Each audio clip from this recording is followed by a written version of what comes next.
নমস্কার বন্ধুরা, আশা করি আপনারা সবাই ভালো আছেন। আজ আমি আপনাদেরকে নিরামিষ আলু পটলের ডালনা রান্না করে দেখাবো স্পেশাল।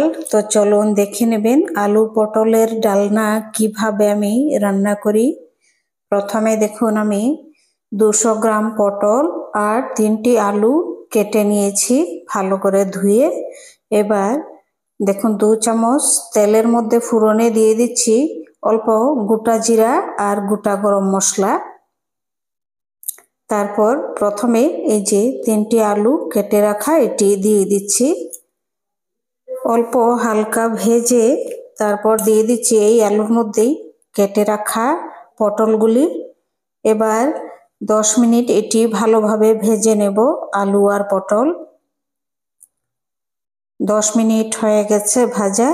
এবার দিয়ে দিচ্ছি মশলা, দেখুন 1/2 চামচ হলুদ, 1 চামচ নুন আর 2 চামচ জিরা আর ধনিয়া পাউডার আর 1 চামচ কাশ্মীরি লাল লঙ্কা পাউডার। তারপর দিয়ে দিচ্ছি 1/2 চামচ আদা বাটা।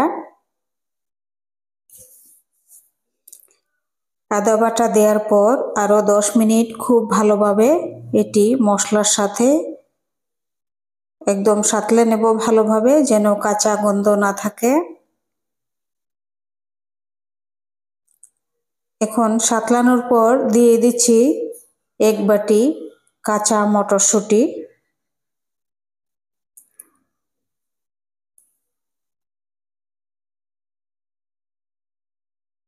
এবার মটরশুঁটি দেওয়ার পর আরও 10 মিনিট খুব ভালোভাবে এটি সাঁতলে নেব।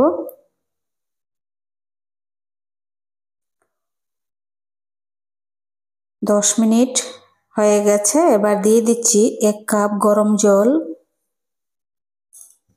গরম জল দিয়ে আরও 10 মিনিট ঢাকা দিয়ে সেদ্ধ করে নেব ভালোভাবে আলু, পটল আর মটরশুঁটি। 10 মিনিট হয়ে গেছে, সেদ্ধ করা হয়ে গেছে। এবার দিয়ে দিচ্ছি অল্প একটু শাহি গরম মশলা পাউডার। এটির মধ্যে চিনি দেব না। এখন দিয়ে দিচ্ছি ভেজে রাখা পনির।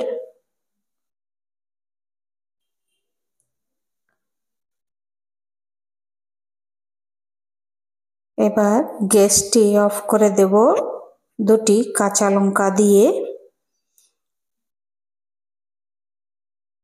এত গরমের মধ্যে একদম তেল মশলা কম দিয়ে সুস্বাদু আলু পটলের নিরামিষ ডালনা এরকম রান্না করে খেয়ে দেখবেন, খুবই ভালো লাগবে।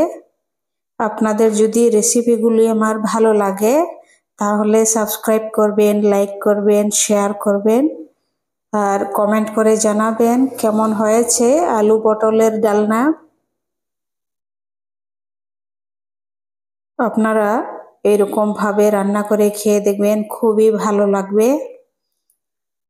মটরশুঁটি, আলু, পটল আর পনির দিয়ে হালকা তেল মশলা দিয়ে দুর্দান্ত স্বাদের। আর এত গরমের মধ্যে এটি একদমই রিচ নয় তরকারিটি। সবাই ভালো থাকবেন, সুস্থ থাকবেন।